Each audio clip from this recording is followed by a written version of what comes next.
Welcome, Hi. everybody. So excited to welcome you guys. I see a few familiar faces. Hello, Samantha.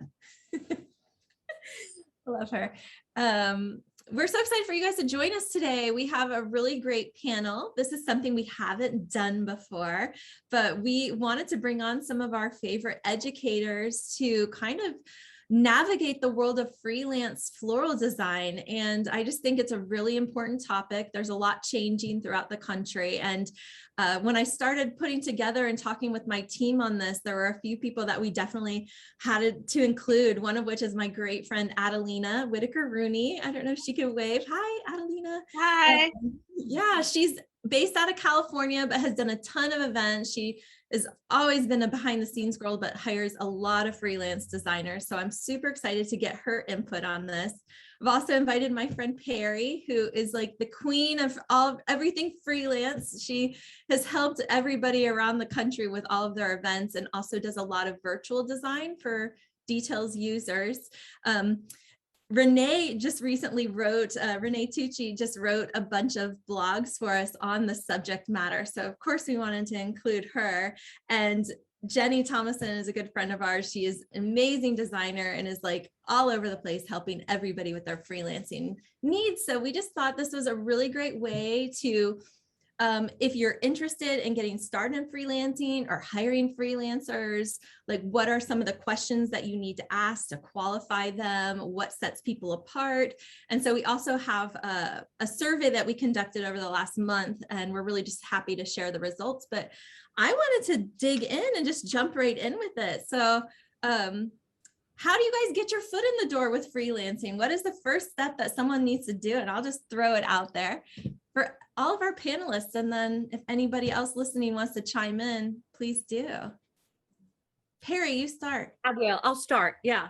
You know, I think always the age of the internet has made this so much easier. I don't know how long many of you have been around longer than I have, but you know, before it was like you didn't know anybody and maybe there was somebody locally, but now with the internet, with Facebook groups that you can join, other floral groups, or you know, I'm a chapel designer, so if that's been hugely helpful for me to get my foot in the door freelancing, because I've freelanced for all of them and vice versa, they freelance for me. So I think it's about opening up yourself to meeting other groups of florists and designers and kind of just putting it out there. You know, some of those groups on Facebook, you'll see it a lot, you know, they're asking for freelancers. So yeah.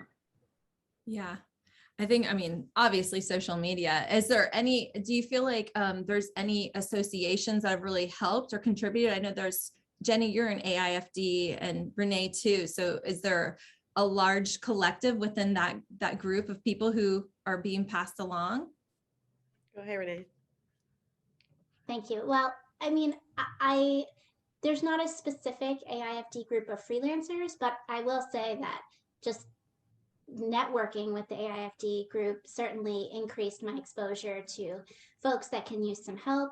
But I would say, as far as like how do you get your foot in the door, it's all about your network and then your own performance. So as soon as you get your first freelancing job, you just have to show up and show out. You've got to prove yourself, and very quickly word will spread like wildfire that you are a good designer, you're a good team player, you're positive, and your calendar will fill up. That's awesome. Anybody have anything else to add on that? I think that a lot of the way I get freelancers is through other freelancers that tend to work with people all over the country, and then they can definitely give me kind of that referral and that like kind of insight into what kind of designer I'm looking for, and like can help me fill the right person for the right job. It's great because I do get a lot of designers from other designers, so thank God for that. Yeah, right. So how does a designer like have that competitive edge? If you were hiring someone, what is going to make them like a standout versus someone else? Me? I think that designers that have obviously experience is huge. I think designers that I know that can tell me like who they've worked for, and that people whose work that I admire and respect, and if they've worked with them consistently, that's always a great um you know badge of honor, and like kind of gives me that seal of approval for them, so that I can know that I know what the level of work that those other designers are doing, so that I know that they can come in and knock out what I'm looking for. And then also like certain things that I think that are really kind of obvious, or like any sort of certification, if they're AIFD, I kind of know that they can pretty much tackle anything. I don't get a ton of that out here for some reason. And also it's like nice if they're legitimized with like liability insurance, and if they have an LLC, that kind of helps get through some red tape as well. And so, things like that that show me that they're a professional freelancer. But more often than not, I think a lot of the freelancers that I'm working with are, have their own companies, or, and they kind of just do this to fill in the gaps, which I think is good and bad sometimes. I don't know. That gets a little sticky, but this season I've taken, I'll take what I can get right now, because we've just all been so busy and it's been really hard to find good talent. Yeah, I think that is like so tremendously difficult right now, just to find just good people that you want to have on your team, or that you want to ask back, because I'm sure that there's been a few people along the way that have been like, oh no, I need to find a nice polite way not to have them, either because they're not as fast, or just not as proficient, or just you were expecting them to deliver more. So how do you qualify people beforehand, before they get on job site? I'll throw this out to anybody. Word of mouth. I mean, I think that's what the biggest thing is. It's going back to word of mouth. And if you've heard of them through somebody else, I'm trying to think if I've ever truly hired. I have hired a couple sight unseen, and actually didn't work so well. So the ones that have worked the best for me are, designers I actually knew through industry networking events and stuff like that. And I will say, I don't want to say this broadly, but if you've owned your own business, you tend to go at freelancing, I think, from a different perspective than if you haven't owned a business. If you haven't owned a business, you go at as a worker. And there's something really great about having somebody who's owned a business, because they tend to take a little more ownership in what they're doing. I'm trying not to be broad, but I kind of am. But that's, I think that that is so hugely helpful to me. I can tell, like, if I didn't know and there's 5 people working for me, I could peg, oh, they've owned their own business, because they're taking the initiative, they're doing things, they're not afraid to ask questions. I think that's huge. Don't be afraid to ask questions. Don't just sit there and wait for somebody to tell you what to do. I mean, if you jump in, I'm like, you may not be the fastest, or you may not be the best designer, but if you're jumping in and trying to get stuff done, I'm like, all hail to the new person, Yeah, I love that. Yeah. I think this year,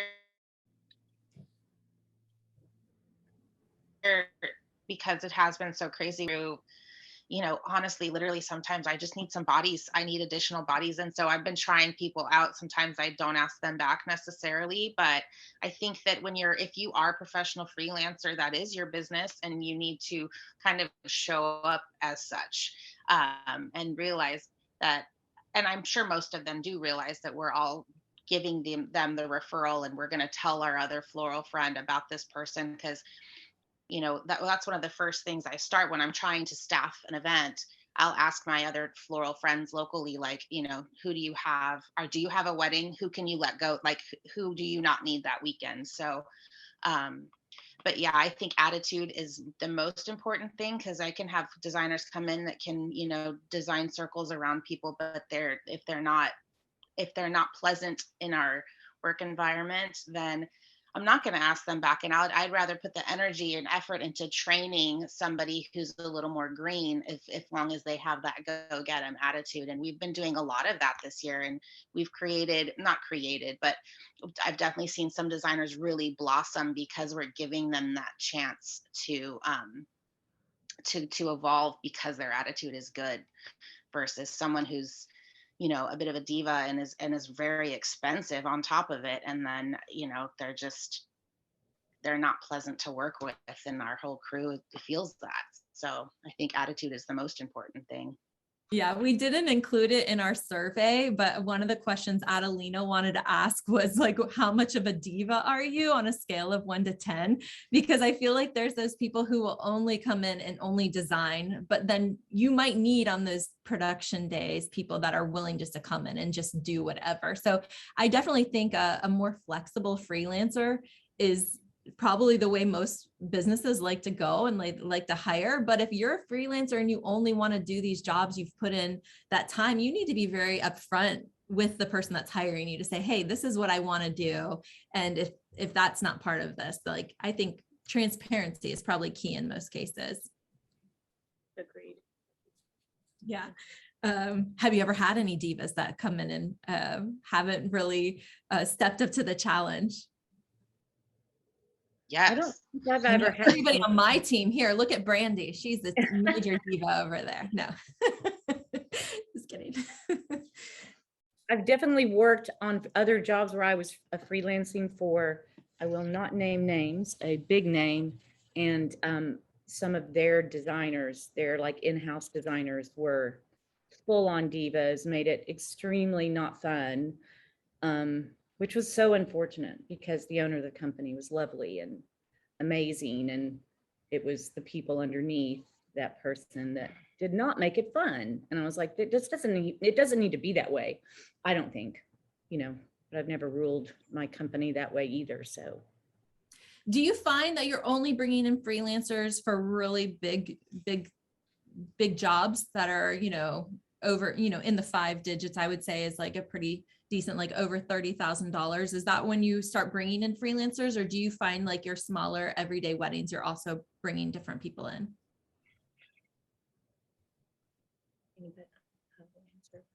Well, I'm a freelancer, so I don't bring people in. I go out, but I get brought in for, 8 tables sometimes, just they just need a spare set of hands. So it's not unusual for me to get called in for a very small event. And then of course the big ones too. Yeah. I can imagine. Oh my goodness. Didn't turn my phone off. How far in advance do you guys typically book out your schedule, or do you like to book out your schedule? I guess, Renee, if you're doing this full time, like all you do is freelance and educate. Yeah. So I'm right now 18 months, which I didn't think it would get to that point. But I mean, people are already after this year so nervous about next year. And so they've got, fall is booked and they're like, I need you. So I'm booked clear through next December, on certain weeks.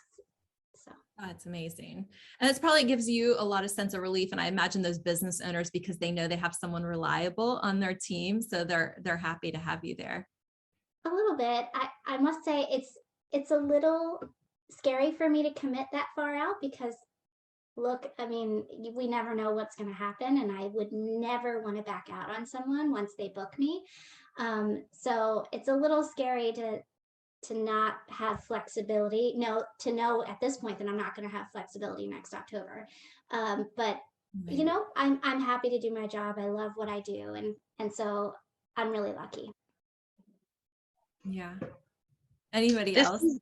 This season has been so crazy. This wedding season has been intense, I'm sure, for everybody. And I've had a lot of freelancers back out on us that we've had scheduled for a year, knowing what we were facing. And I've had quite a few of them back out with me. Most of them are gracious enough to give me about 2 weeks to kind of pick up the pieces from that. But some have been, the week of, which has like definitely left me in the lurch. But again, they're always trying to help like fill that spot and give me other referrals for other freelancers. One of my freelancers told me the other day, she said, don't send me any dates unless they're 2 months out. I'm not booking myself out like I did this year. It was too much. Traveling has just been, it just taken a toll on them. And so she said she doesn't want to feel that obligation for a year, 18 months out. So she said, you can send me a date 2 months in advance. And that's as far out as she's booking her calendar. And I respect that too. But it's hard for me as somebody who's trying to staff these things. I'm just like making notes in all my calendars, like reach out to her in these windows. But that I need, in order for me to sleep at night, I need to know that I have that wedding like staffed and ready to go. So now she's moved into a like kind of a last minute, if all else fails and I need to fill a gap kind of thing, because it's not someone I can count on. Because I'm looking at our calendar now for next year, and I'm going to send my top 5 those dates, by the end of the year for sure. We had a question come in from Lizzie Bees. For a freelancer, what if a florist books you and they back out? Do you still require them paying you? So in the case of Renee, with you being booked out 18 months, what if that gig like falls apart? What would you request of the florist, or would you? So I'm getting better at what Adelena was just talking about setting boundaries and being really clear up front with, here's my rate, here's what I request. That line item of if you back out on me, you still have to pay me. I have not built that into it just yet. This actually just happened to me the first week of December. They just backed out. And so I have a week open the first week of December. I'm going to be honest, I'm not mad about it. I'm feeling a little weary, and I put myself out to my top 3 companies that I work with. And I said, hey, this week opened up. Do you need me? And all 3 of them said no. And I stopped looking for work because I need a break. But I do have freelancer friends who really rely on this, and it is built into their boundaries with their companies that they have to, depending on how soon before the event. If it's a month before, they need 50% of what they expected to be paid, or that sort of thing. So I haven't personally set that up yet, but it definitely would be a smart thing to do. Well, I think that to me, everything about this business comes down to contracts.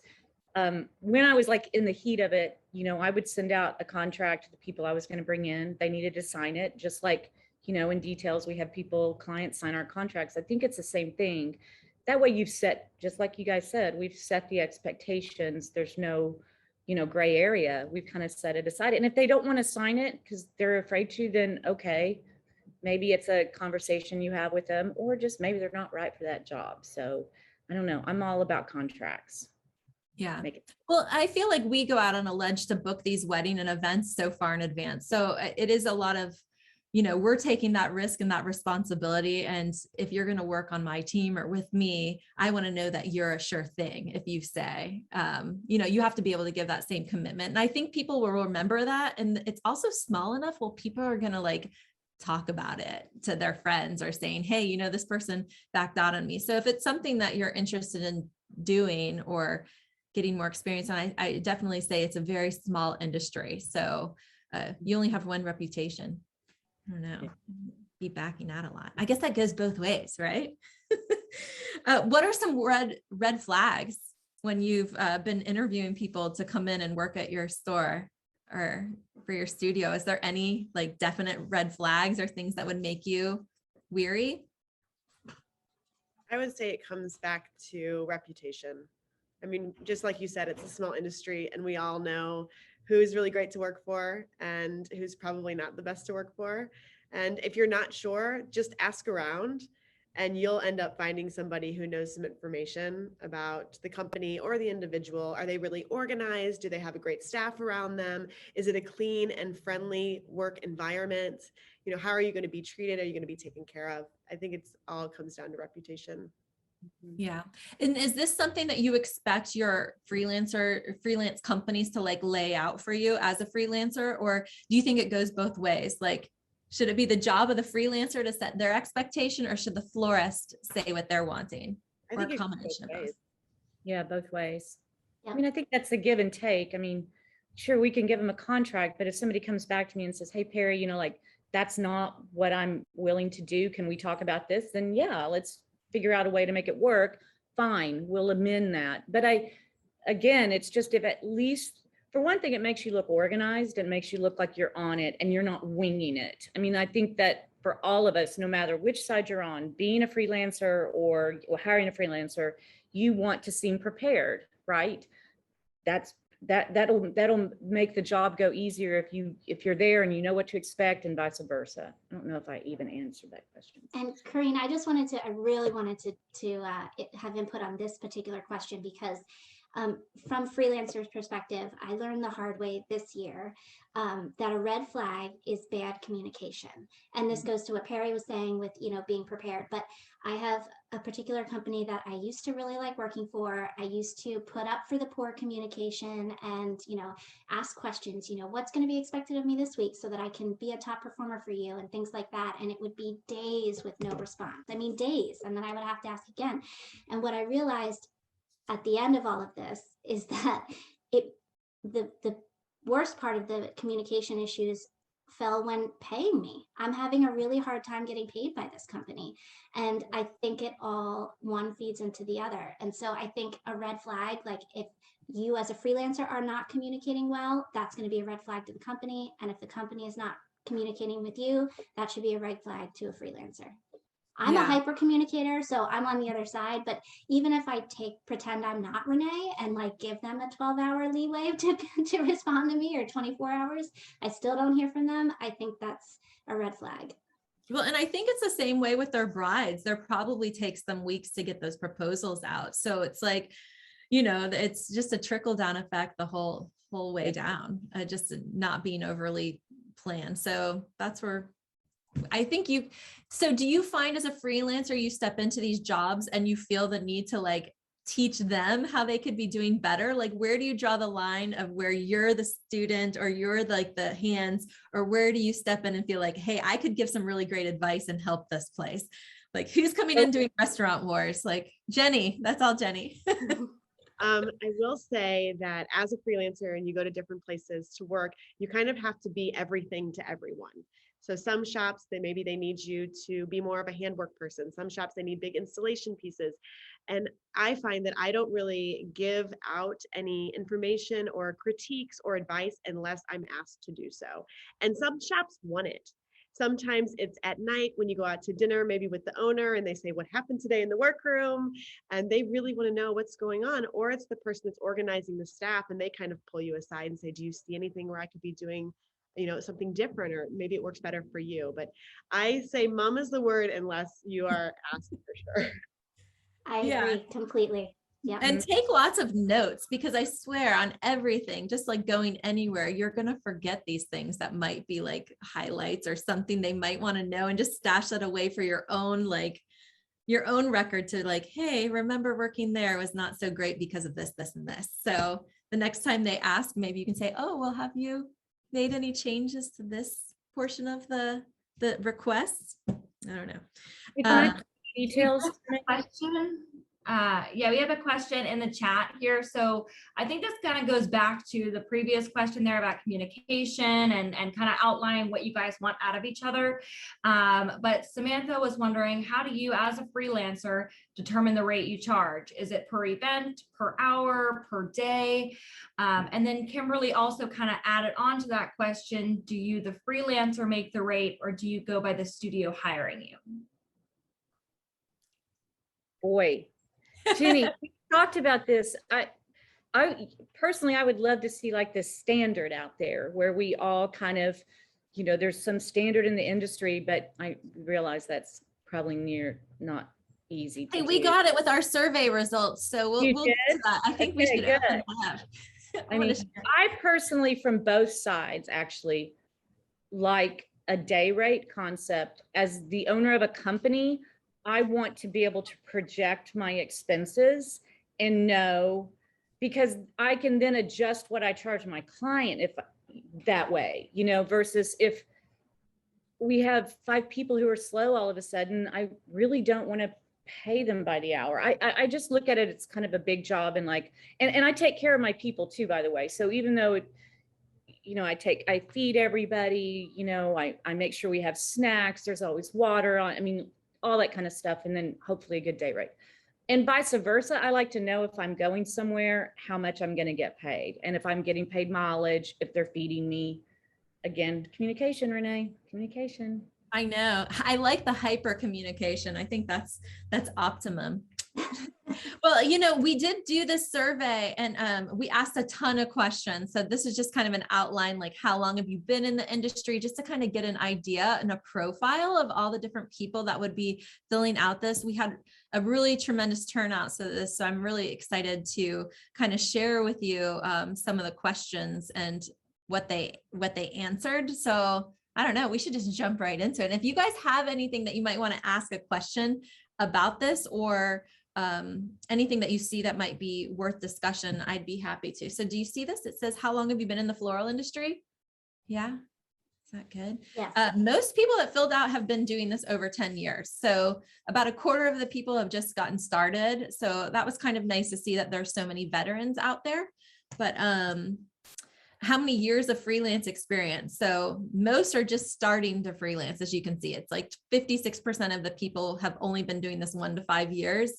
2% have been doing this probably as long as Parie has been doing freelance design. I think she's probably one of the people who's been doing this the longest, but most people don't seem to have that much experience. So 86% of the people have freelanced before.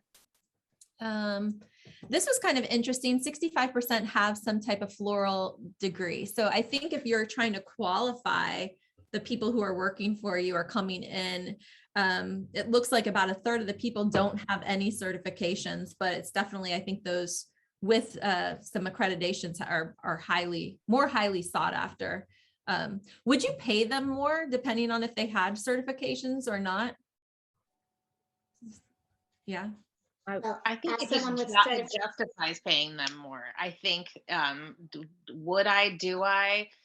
It's all relative, but I think if it's someone I've never met and I'm hiring them for the first time and they are, have some sort of accreditation and they tell me a rate that's high in comparison, then it validates that for me to pay them that extra, money versus someone who comes in and just has demands that, I had this experience actually last week where I was referred a freelancer and his rate was exorbitant, like incredibly high.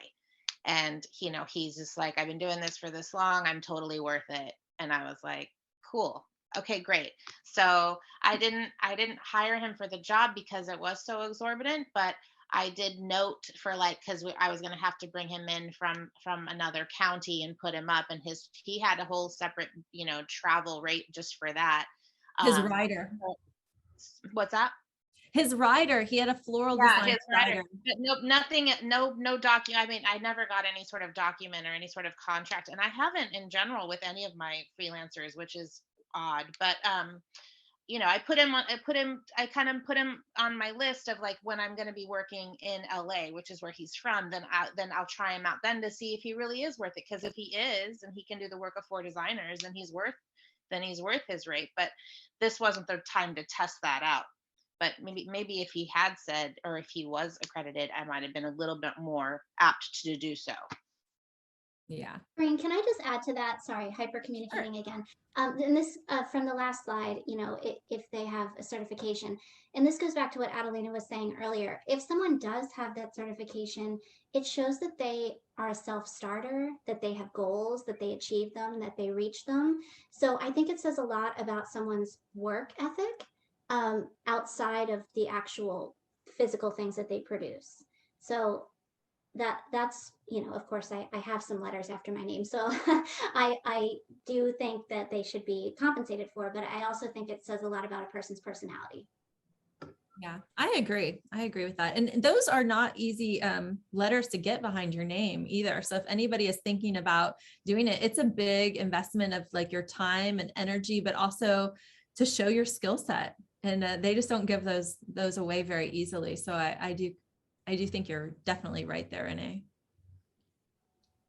So just about everybody that filled out the form was, so about 10% of the people weren't interested in doing any kind of freelance work. I don't know, but most people were yes, or always, they're always looking for freelance work. So this was interesting. So how far are you willing to travel for a job? I feel like most people are negotiable, and almost every question, it's a negotiation. And I think that you'll see that over and over again. It's like, what are you willing to give? And this is what I want. And where can we meet in the middle? Some only wanted to work locally. Some will only work within their state or a short drive. And then there's Texas, obviously. What's that? They don't live in Texas, obviously, because, you know, right, Jenny, Texas is like, you could be 12 hours away from somebody. Yeah. Well, and then there were some that will flower for food, you know, so they're just like so excited to get in there. I just thought it was a cute question, but yeah. So this was interesting. We asked people in the survey, what skills do you bring to the table? And I think that it's pretty clear to see where, how this kind of worked out, but these were the different skills that we mentioned. So I feel like this, this slide shows like what are like the easiest things to check off. If you just can't do these things, you probably shouldn't be doing freelancing, I guess is our ultimate determination. Most can do bouquet work, corsage work, any kind of installations, as far as that goes. So this was the next stage. So this is, I think, where it gets a little bit more interesting with the freelancers. Like, do you help with the ordering? Are you going to be recipe writing? Are you interested in teardown or strike, like where you help with that? And I feel like this is really makes these people a little bit more valuable. So depending on how you qualify people, I feel like not as many people are interested in doing these things, but this is probably where you might need the most help. So for any freelancers that are divas, you probably don't want to do this, but this might be where your help needs you more. Hey, Corrine, can you go back to that last slide? Someone wanted to look over that real quick. Yeah, and we're going to have these all in like the Cliff's notes and just like the highlighting of what this is.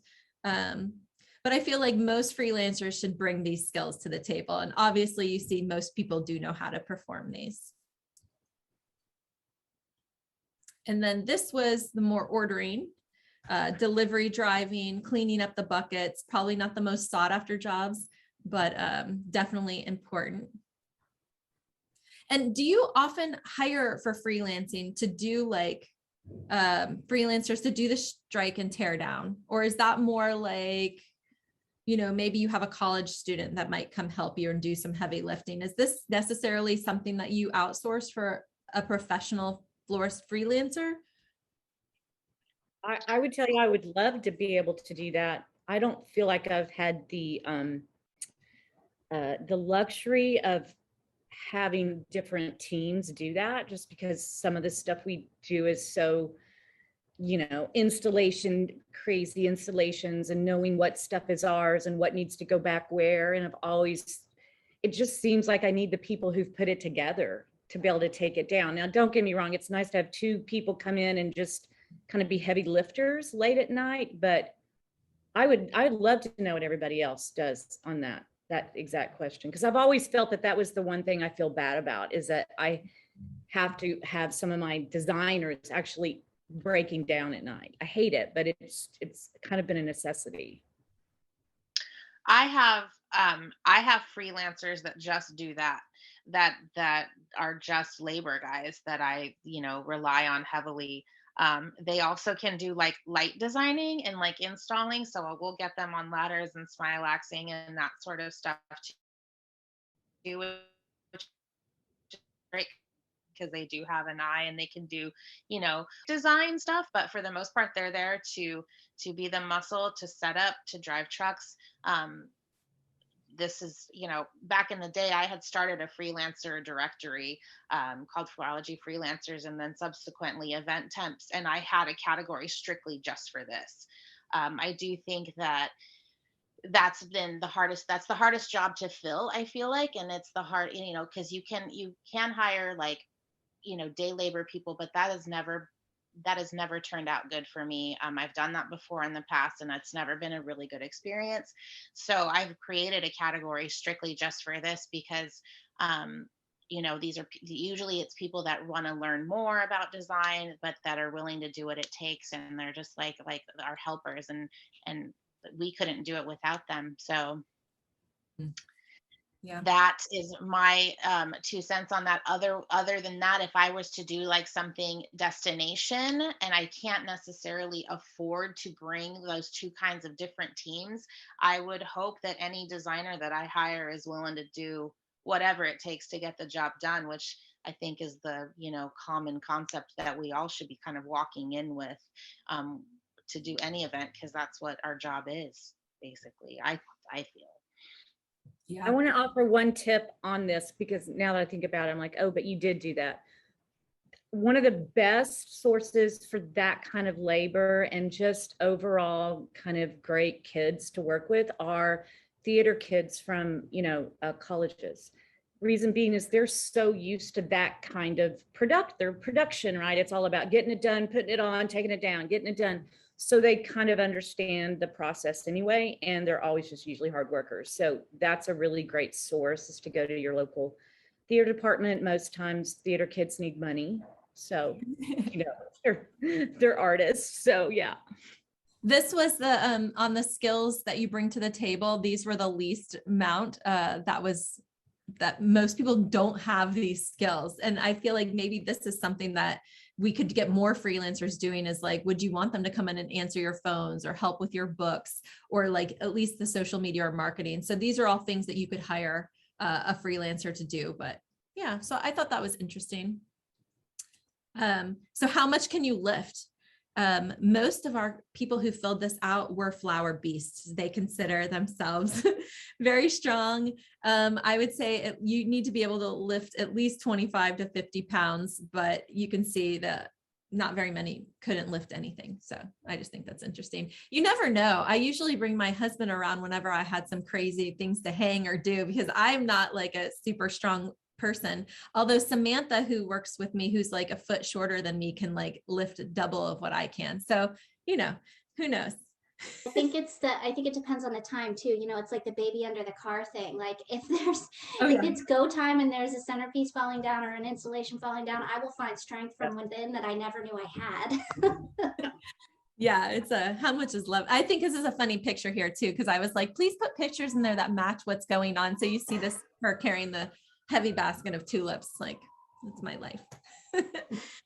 So 94% of the people did not have any physical limitations, which I think is pretty astounding. 6% seem to.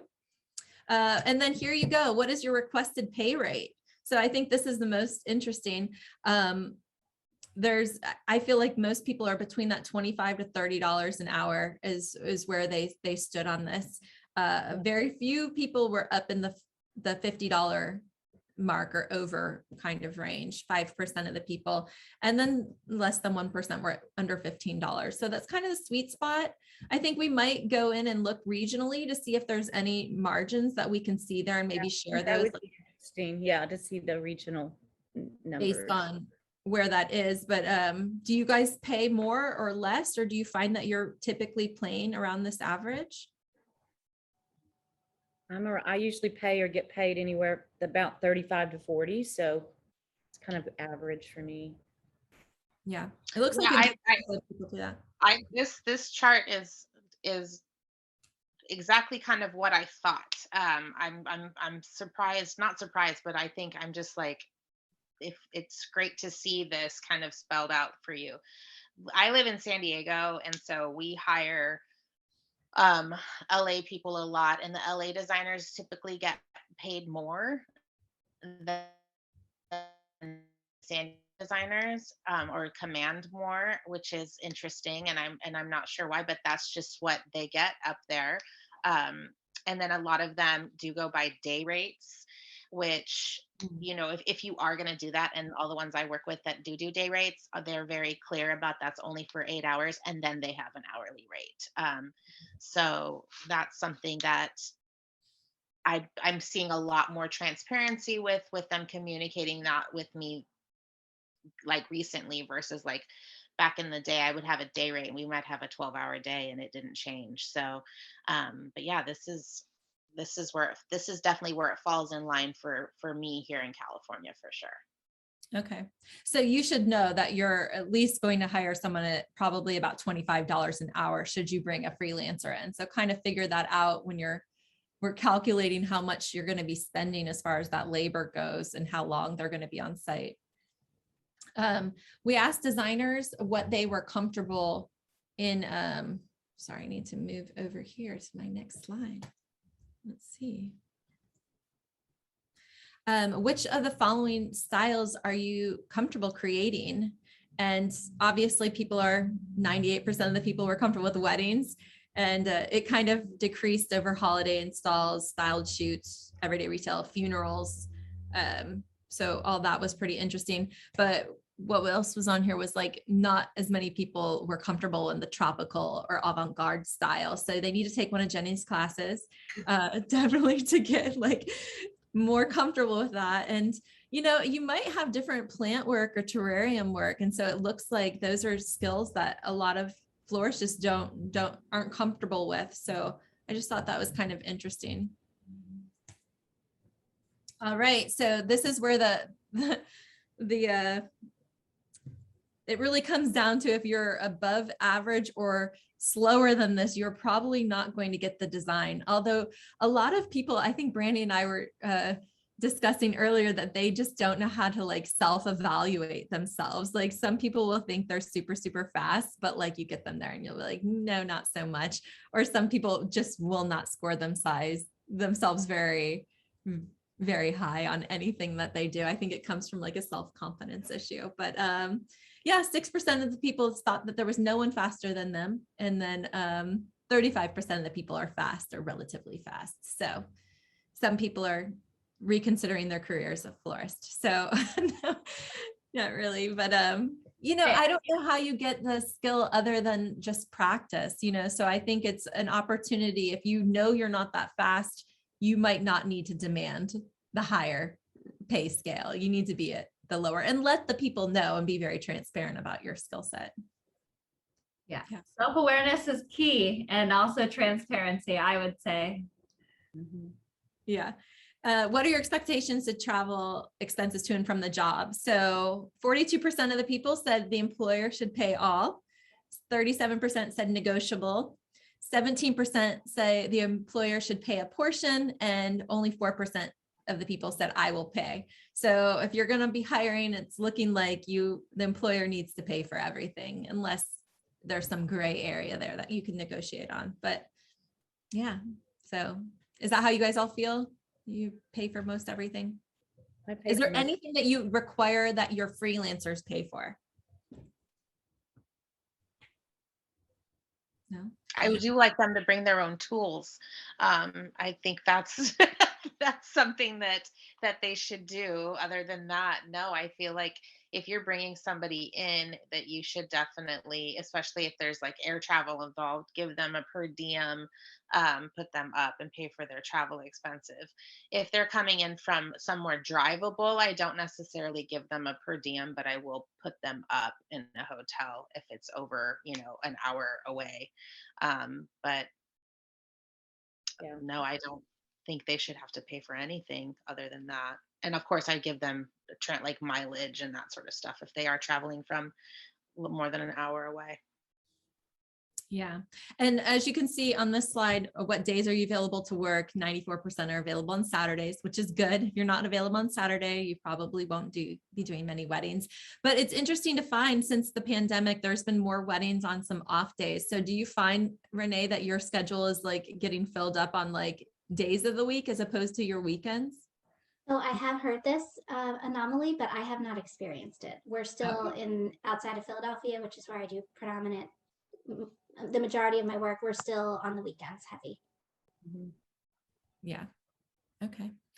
How much advance notice do you need for a job? So yeah, a lot of people are negotiable, but a few days to none needed. They're just going to be there at your beck and call. So no transparency there, but a few weeks looks like the majority of the time. So I think it's amazing that you get booked out so far in advance, but I think it also speaks to your skill level, your dependability, just your reputation all around. People definitely, if they want you there, they're going to have you there. And they're going to book you early. Awesome. Anything to add to any of that? Okay. Well, I will say, like, for me, a lot of the freelancers that I hire and bring in on my events they own their own businesses, right? So, hopefully they can look out and know that they don't have an event 9 months from now, because 6 months from now. But man, if you're trying to book somebody out further than that and they own a business, I would never be mad if they ended up getting a job that would pay them more than it would for them to come work for me, right? So you want to be just cognizant of that. And yeah. Oh, did I? Oh, there I go. Okay. I stopped staring at my screen. I thought I closed the whole thing down and ended the meeting. So that was really, it was kind of a terrifying moment there. You guys are all feeling me sweat. So tell me this, do you pay overtime? Say the job you say is going to be there 8 hours and it comes in and you guys are there 10, 12 hours. Do you do like time and a half or overtime pay? Yes. Yeah. Mm-hmm. Yeah. Because like most of like the freelancers that I hire, like I said, are very clear about, their rate. So it, like I said, if it's a day rate, and if it's after the 8 hours, then it goes into as an agreed upon hourly rate. But if it's an hourly rate and we go over 8 hours, then yes, they do get overtime. Yeah. So I'm going to jump into Adelina on this question here, because I know that this is really a big deal in California. There's been a new law out that is saying that you can't hire freelancers or they have to be on your payroll. Is that something that you can just give maybe people that aren't in California a little insight of what you've been going through there? And maybe I see Samantha's faces that she's like, what's going on? But this is something that's kind of sweeping through the country. So we wanted to let people know that. I mean, Adelina, if you wouldn't mind sharing. Yeah. So there's a law that was passed here that went into effect of the January 1st of 2020. It's called AB 5. It was created to target gig worker, like the gig economy, but specifically like Uber and Lyft, to reclassify their independent contractors as employers, as employees. So it passed, and then on January 1st, that kind of of 2020, it kind of threw a massive wrench into the event industry, and then obviously COVID hit, so that was the other like 1-2 punch into the event industry. But freelancers can't technically be freelancers anymore.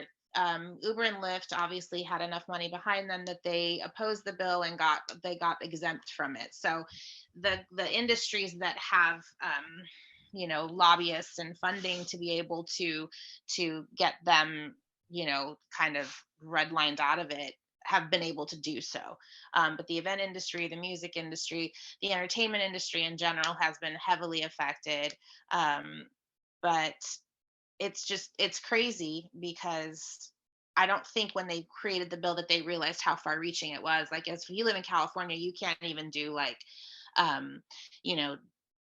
like translate things online. Like there's a ton of like side hustle websites they'll see your domain and they'll be like, oh no, we don't deal with Californians because we can't hire you at all, so you can't make any side hustle money. But yeah, so they're trying to create this and on a national level as well, and there's been certain things like the PRO Act. Basically the crux of it is they want to unionize everything and have that kind of I think you're cutting out a little bit. Control in that aspect. So, I'm sorry. Oh no, that's okay. I think the major thing is you have like, I guess 35 people on your payroll now. Yeah, so we've had to put everybody on our payroll, including professional freelancers. That's all they do is freelance. They all had to do W-4s, and which which is, it's hard for us because now we're paying, the taxes on all of that stuff where, back in the day you could just 1099 people and have put that on them. So Yeah. the upside, I guess, to that is if you are having to be put on someone's payroll, and now you can collect unemployment, and so I guess that's like kind of one upside, especially during COVID. It was a caveat, but if you don't pass the ABC test, you can't be considered a freelancer, which nobody in Floral can pass that. And I know in other states they have the common law test too, which again, it's like if you answer those questions honestly, nobody can pass that.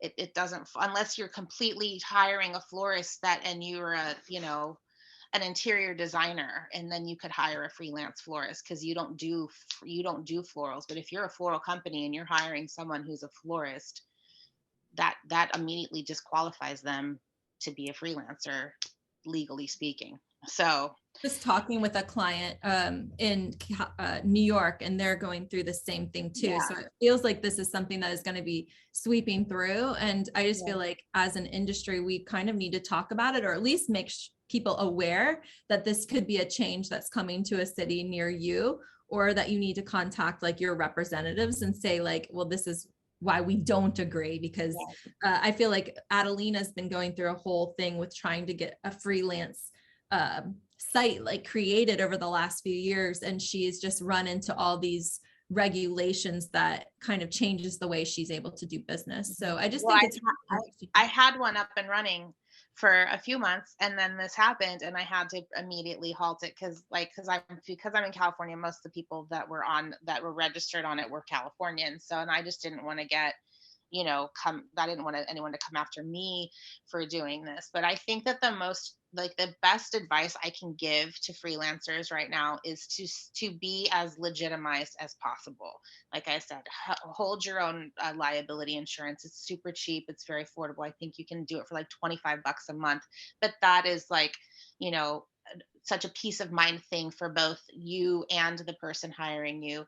Have contracts put in place, and even if it's people you work with all the time. I mean, I don't know if you want to date it for the year so that we don't have to go over it again and again, but I think that you should definitely be submitting a contract that you write, because that's part of like passing one of these tests, is that you're dictating as the freelancer your rules and like your limits and your boundaries.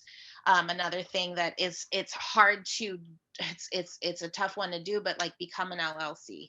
If you can be and a company can pay you as an LLC, that makes it more legitimized, and it kind of like skirts a loophole a little bit with the law, because you are basically subcontracting another company. But I mean, I think those are like the three things that I could say to do in order to protect yourself as a freelancer, as well as protect your future, get employers. I hate to use that term because technically they're not, because you're a freelancer. But, I think if you can put those things in place, I think that will help you if something ever did happen with, like tax regulations. It's the government just wants their money.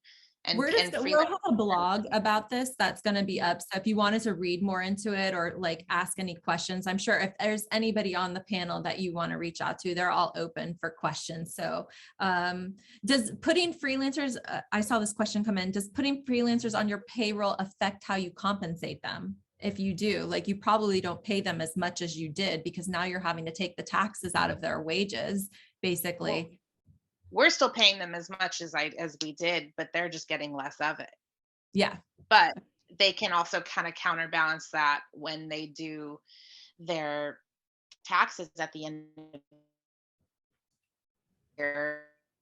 At least now they can at least show this kind of off. So I know that freelancers that work with us are, I mean, obviously they're on our payroll, but I know that they're freelancing and getting 1099 from other people. So at least they have this to kind of like help. And they've all said that it helps them when they do their taxes to kind of have this, legitimized. I've already put money into Social Security. I've already put money into, the city and the state taxes and federal taxes and stuff. It kind of just, it helps them stay under the radar a little bit more, I think.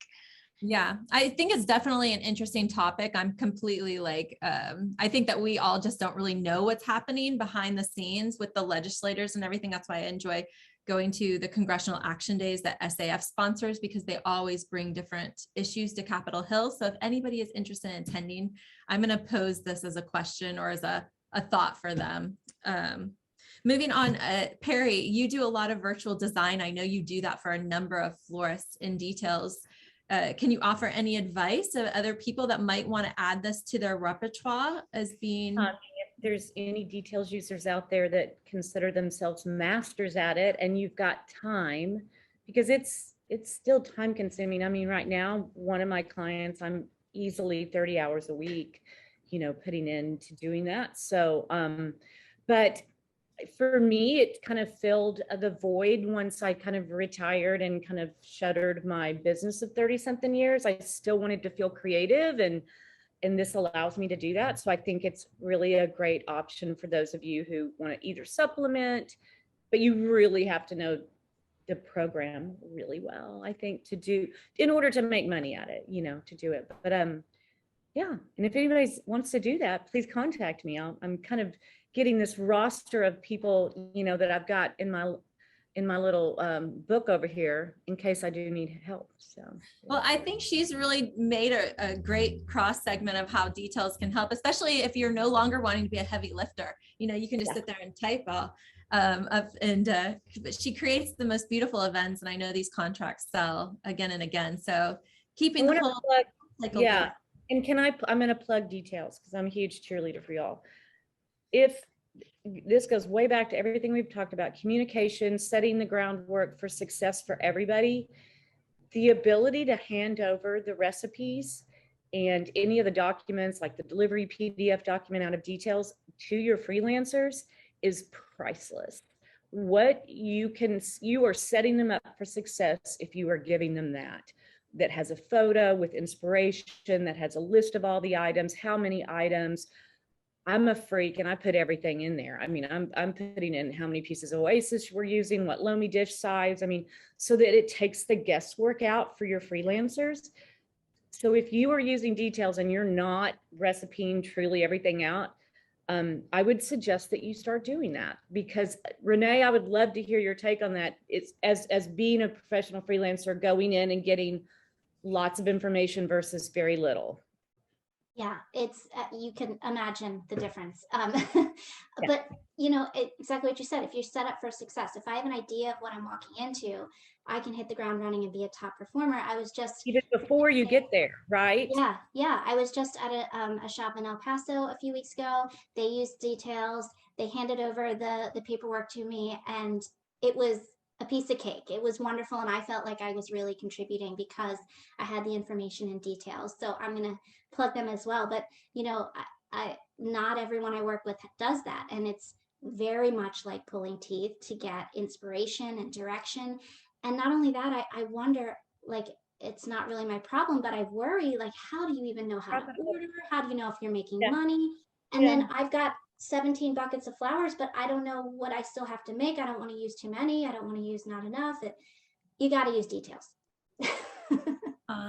Sam, I don't know if Samantha wants to chime in and say what you just typed here, but it's really nice to say. So I'd love everybody to hear it.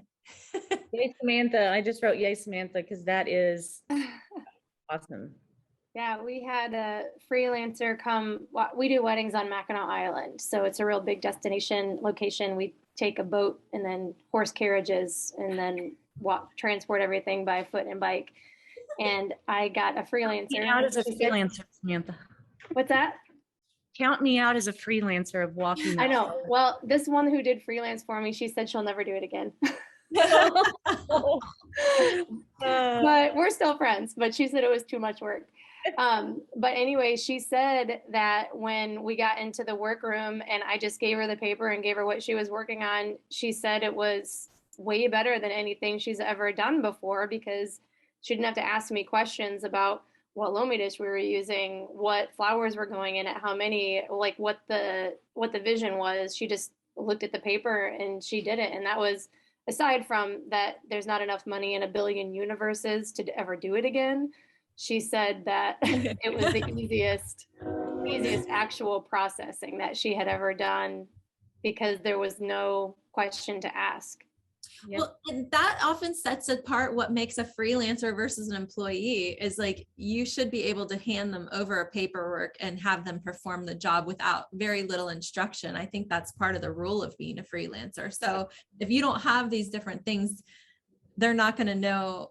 They're not a mind reader, you have to be organized. And so when it gets down to like the law, was this person an employee? Did you tell them every step of the way of what to do? Or did you just set them loose? Then you say, no, I was following the laws of the freelance and she just did it on her own. So I don't know, kind of makes the difference. So thanks for that mention. And they're all writing down, like, you have a reputation, Samantha, about like very difficult freelance job to do. Do not work. No, it's beautiful though, I have to say. Yeah. Are there any other questions before we round this out? We usually like it to be around an hour and we're sitting right there, but I'm so thankful for you guys to come in and chime in and just some of this hot topics. We'll be posting this in our recap email, just so everybody can chime in if they haven't. And if you have any questions for anybody, yeah.